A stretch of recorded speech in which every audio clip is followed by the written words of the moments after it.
Cuando me dijo de venir a hablar de la cuestión del trauma, de la Shoah,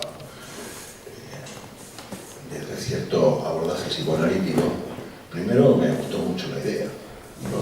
Lo inmediato que pensé fue rápido, algo que decir. No se me ocurrió nada. Digo, porque quería plantear esto de entrada, ya que es algo que me toca por muy distintos lugares, también personales. Hay un tema, una cuestión que quiero despejar de entrada, que es que lo que a mí me gusta de este planteamiento de esta charla es no lo individual, no lo personal,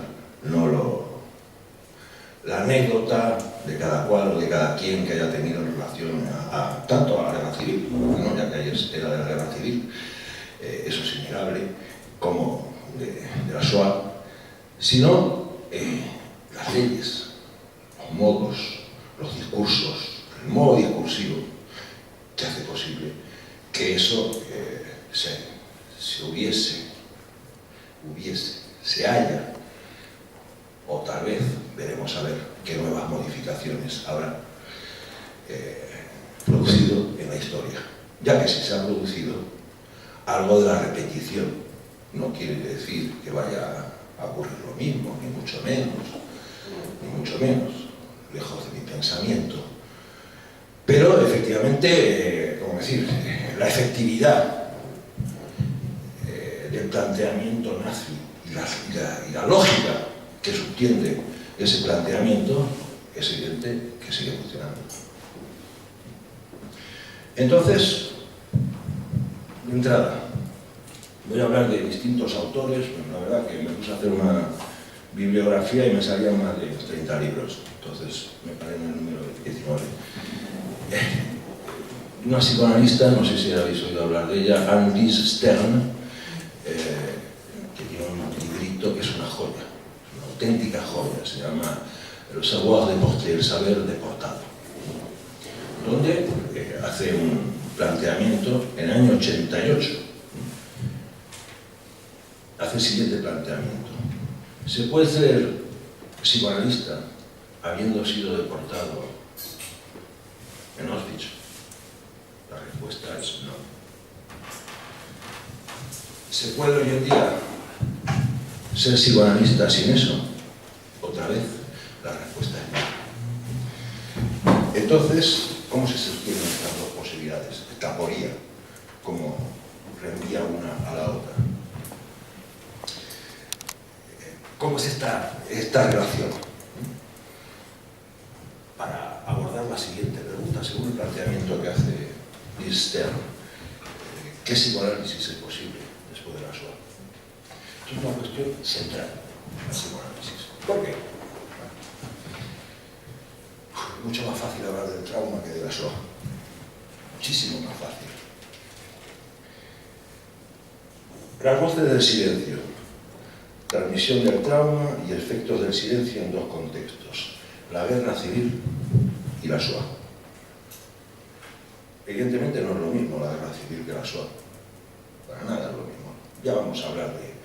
No porque uno sea mejor que otro, o más puro en esencia sobre las formas de matar o las formas de exterminar. No es esa la cuestión. Vamos a ir entrando en la temática. Yo planteaba, como modo de abordaje de entrada a estas dos cuestiones, la guerra civil y la Shoah, un título. Cuando me lo preguntó Alexandra, así se lo dije: la herencia silenciosa. Retomaba la cuestión del silencio y la cuestión de la herencia, de la transmisión, en definitiva, ya que la herencia no es más que un modo de la transmisión, cosa que, como ustedes saben, ha preocupado mucho a los judíos y les sigue preocupando, y no solo a los judíos, a todo el mundo en cierto sentido. ¿Una herencia qué es? Por ejemplo, una transmisión patrimonial.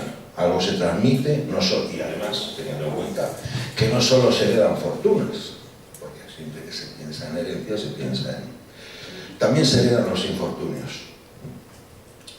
Alguien muere, un real convoca reunión en la notaría. Este tipo de herencia ni es ni suele ser silenciosa. Hay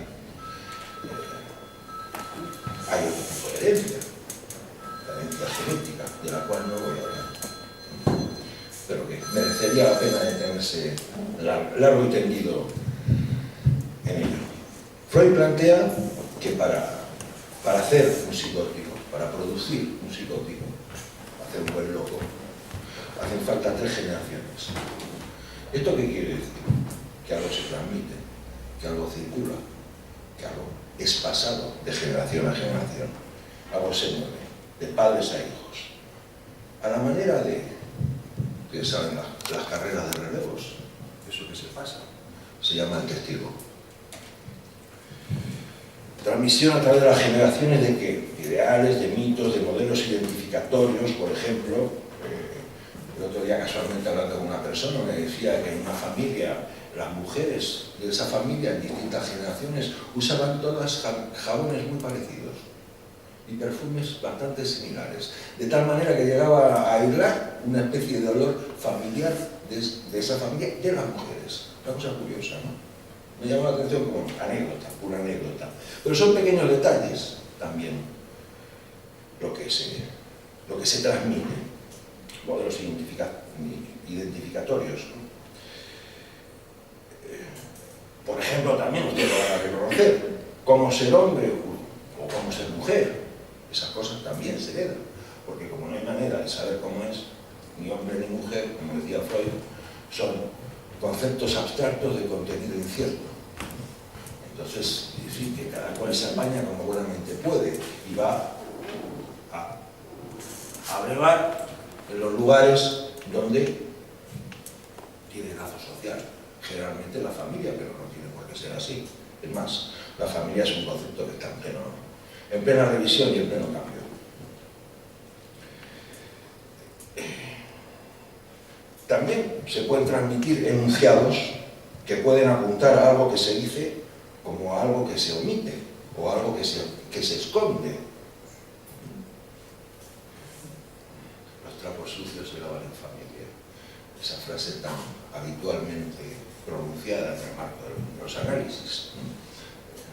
Es un modo genérico posible de tratar estas cuestiones que se transmiten y que dan cuenta claramente de la pertenencia a un grupo social llamado familia, nucleado alrededor de estas marcas del lenguaje, espacios en blancos, silencios, mentiras, etc. Freud, en el yo y el ello, apunta lo siguiente. Ahora, en el marco de... No me voy a poder extender mucho, de hecho el tema es muy extenso, por eso voy directo. En el yo y el ello, Freud plantea lo siguiente: del padre se heredan los pecados. Curioso, ¿no? Precisamente aquello en lo que más empeño se pone en no transmitir es lo que se transmite. ¿Por qué? ¿Por qué se transmite el pecado? O sea, el pecado no es más que una vertiente de lo que Lacan llama la falta. En tanto, estamos seguros que en el campo del pecado, el hijo reconoce perfectamente, y todo hijo sabe perfectamente cuál es su negocio en relación al deseo de sus padres, conoce perfectamente que en el campo del pecado está en juego el deseo. Eso es irremediable e irrefutable. ¿Qué quiere decir? Que de ahí es donde el pecado se agrega, de ahí es donde se toma, de ahí es donde se pesca, de ahí es donde se espía, de ahí es donde se sospecha, de ahí es donde habita el misterio, de ahí el punto de interrogación, la falta, de una manera más sucinta de decir. O sea, la falta. El pecado no es más que un modo de la falta que, como se sabe, es lo que orienta el deseo, es el deseo.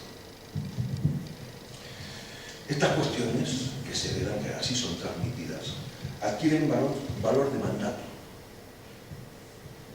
Recordemos que el superior, con respecto al cual van a venir a jugar dos tipos de identificación, recordemos al superior, con respecto al cual van a venir a jugar dos tipos de identificación, las que hacen al yo ideal y al ideal del yo. O sea, la posibilidad de simbolizar lo que está ahí en juego o la detención a nivel de de una imagen completa de esa identificación. ¿Qué quiere decir esto? Si estas frases, estas palabras, estos significantes que se transmiten adquieren el valor de mandato. Quiere decir que lo porvenir, aquello que está por venir, aquello que viene en el futuro, para el sujeto, solo será reconocido en la línea de acatamiento del mandato, que adquiere así valor de premisa. Premisa para lo que puede ser reconocido, bajo qué sesgos o de qué modos, bajo qué condiciones, con qué condicionantes, o bien también en qué condiciones y bajo qué modos puedo reconocerme. Porque de hecho nos reconocemos en el otro, nos reconocemos en aquello, en lo porvenir. Si tenemos de entrada un a priori que nos dice que tiene que venir de tal manera, porque si no, no hay registro, no tengo modo de registrarlo, de reconocerme en eso. ¿Esto qué implica de entrada para el sujeto? Una descontextualización, un cambio de texto. Un cambio, ¿se entiende? Un cambio de texto. Que necesito una premisa identificatoria que tiene que ver con lo que me ha sido transmitido, que guarda carácter de obligatoriedad. Eso es lo que va a ir conformando aquello que me viene, es lo que va a hacer posible que pueda reconocer aquello que está en mi campo de deseo. Hay una descontextualización. Otro texto se presenta. Ustedes han oído hablar en Freud de un pequeño texto que se llama La novela familiar del neurótico. ¿Qué quiere decir? Sucintamente, quiere decir que todo neurótico que va a análisis, véase todo neurótico, quiere decir cualquier ciudadano de a pie, con su librito debajo del brazo, donde estos lugares identificatorios, por ejemplo, estas transmisiones están planteadas de un modo muy determinado. Es precisamente la descontextualización que conlleva la novela familiar del neurótico, obliga a otro texto, a establecer otro texto.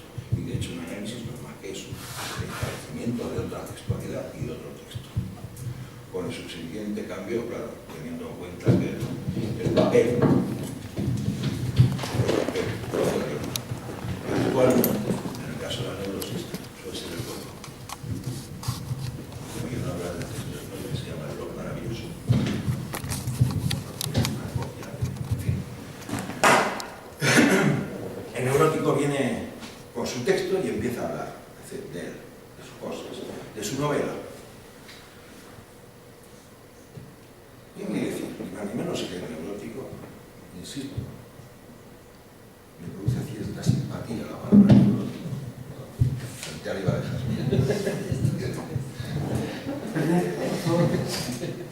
Es que me hace mucho ruido el micrófono en la grabación. Si lo mueves mucho... Ah, porque lo muevo. Sí.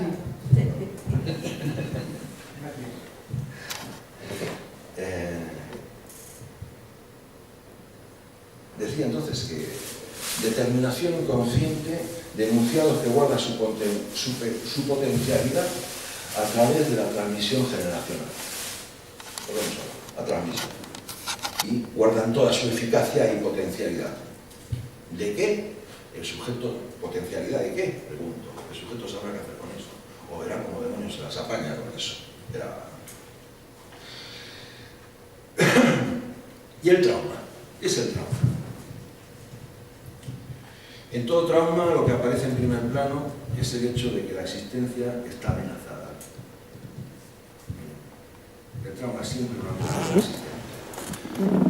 Freud planteó que de la muerte no había representación. Por eso habla de la castración, de lo cual sí hay representación. La castración remite a lo sexual, no solo a lo genital. El efecto concomitante de la castración es la angustia. La angustia es siempre castración. Ahí pueden estar seguros de que hay un real en juego. Y la angustia es su marca. El trauma es con angustia. en tanto toca lo real, no simbolizado, ante lo cual el sujeto no tiene respuesta. Vale decir, no tiene palabras que simbolicen este real. Simbolizar, ¿qué quiere decir? Sucintamente, tratar una cosa por otra, tratar una cosa con otra. Eso es. O sea, estamos hablando, vamos a hablar de la Shoah. Veremos qué particularidad plantea la Shoah respecto de esta cuestión. En tanto, precisamente, no es un punto determinado como respuesta a la pregunta ¿por qué? Porque lo que unos autores y otros responden es que no hay por qué. Hay modos del cómo. ¿Cómo se llevó a cabo? Y esto se despliega en multitud de variables, pero el por qué es sin respuesta, no tiene respuesta. Silencio. Entonces, vamos a ir abordando despacito el tema. Ustedes saben la importancia que tiene en psicoanálisis el concepto de trauma. Freud empezó con estas cuestiones en relación, por ejemplo, a las neurosis traumáticas, la neurosis de guerra. La neurosis de guerra fue algo que le permitió plantear la compulsión a la repetición. Incluso, no solo la neurosis de guerra o la neurosis traumática, la neurosis de trinchera de la Primera Guerra Mundial, las histéricas de Freud, el trauma de seducción, las histéricas habían sido seducidas por la primera teoría del trauma, las histéricas habían sido seducidas por, está muy bien, el fallido mío, habían sido seducidas, porque es exactamente lo que viene a dar cuenta de lo que pasa en lo que Freud llamó posteriormente la protofantasía de seducción, donde el fantasma de seducción lo que promueve es el hecho de que han sido seducidas, pero realmente corresponde a un deseo de seducir, esto, por decirlo claramente. Esto no anula, Freud no abandona la teoría del trauma, como dice, sino que la supera. Quiere decir que no quita que la histérica pueda haber sido seducida y que eso es traumático.